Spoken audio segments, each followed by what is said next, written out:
ఎన్టీఆర్ జిల్లా విసన్నపేటలో MLC graduate ఎన్నికల సమావేశం జరిగింది. ఉమ్మడి కృష్ణా గుంటూరు జిల్లా గ్రాడ్యుయేట్ ఎన్నికలు మార్చిలో జరగనున్నాయి.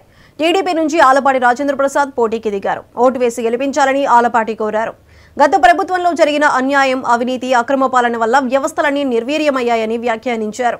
ఈ కార్యక్రమంలో ఎమ్మెల్సీ అశోక్ బాబు తదితరులు పాల్గొన్నారు.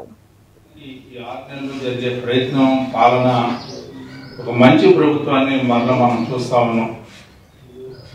అంతేకాకుండా ది బెస్ట్ ఎగ్జాంపుల్ గత ప్రభుత్వంలో జరిగినటువంటి అన్యాయం, అవినీతి ఈ రోజున ఈ వ్యవస్థలన్నింటినీ నిర్వీర్యం చేయడమే కాకుండా మరి ముఖ్యంగా విద్యా వ్యవస్థని పూర్తిగా నాశనం చేసినటువంటి ఘనత జగన్మోహన్ రెడ్డి గారికి దక్కింది అని చెప్పి సవినయంగా మనం చేస్తున్నాం.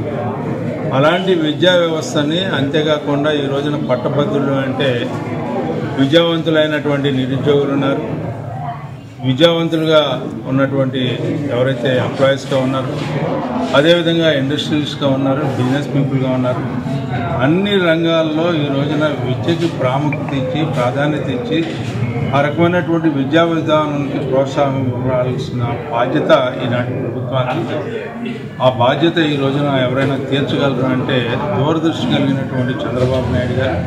అదేవిధంగా నిరుద్యోగ సమస్య తీర్చడానికి జాబ్లెస్ క్యాలెండర్గా ఉన్నటువంటి గత పాలన నుంచి ఈ రోజున ప్రతి సంవత్సరం కూడా జాబ్స్ని ఏ రకంగా క్రియేట్ చేయాలి, దాదాపు 20 లక్షల మంది నిరుద్యోగ యువకులకి ఉద్యోగ ఉపాధి అవకాశాలను కల్పించే దాంట్లో యువనాయకుడు లోకేష్ గారు ప్రత్యేకమైనటువంటి ఈ రోజున గేమ్ చేంజర్గా ఈ రోజున ఒక ప్రణాళికని వేసుకొని ఈ రాష్ట్రాన్ని అన్ని రంగాల్లో ముందుకు తీసుకెళ్తారు.